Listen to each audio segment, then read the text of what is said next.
We may be about to ring in 2017, but when it comes to domestic living arrangements, it's looking a lot more like 1940. That was the last time young adults lived at home with their parents in as large numbers as they do now, according to the latest census data. Joining us now to discuss is WSJ reporter Chris Kirkham. Hi, Chris. Thanks so much for being with us.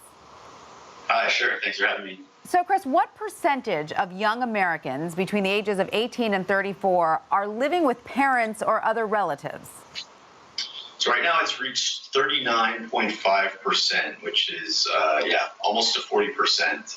And that's the highest, at least from data that we have from the census, that's the highest since 1940, which was right before we entered World War II and pretty much 1 year after the official end of the Great Depression. Boy, that really puts it into context when you say it's, the year after the Great Depression, because hasn't our economy improved enough since that downturn a decade ago to allow these millennials to go out and get their own places?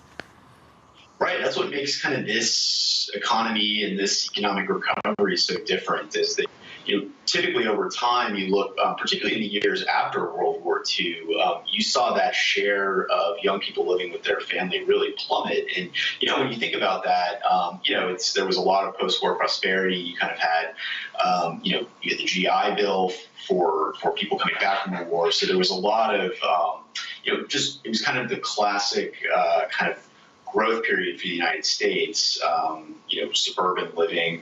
And I think also, a lot of people were getting married and having kids younger too. And that tends to kind of be life event that triggers a need for housing. Right. And so in this case, you kind of have an interesting set of factors. You have, certainly we're in the 8th year, technically, of the economic expansion after the recession officially ended in 2009. But, wage growth was very slow for a long time. And job growth for young people has, it's really started to accelerate over the last 2 or 3 years. But it was really slow for a long time.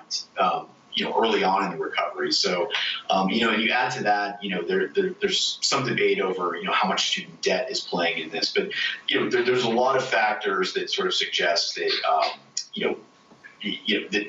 that are sort of reasons for this being a trend. But I think what is really interesting is just the fact that this has continued. The share of young people living with their family has continued to increase each year that the economy has improved, which is kind of a real break with the past. It is. Well, I wonder if rents are simply too high to entice large groups of young people to give up the free housing and meals at mom and dad's. I mean, as you said, wages aren't necessarily keeping up with the cost of living in a lot of places.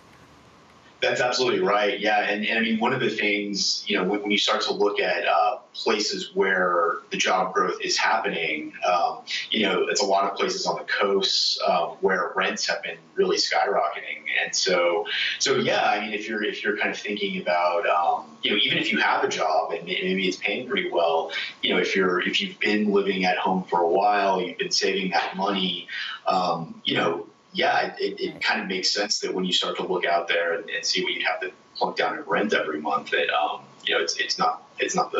may not seem like the best decision. Right.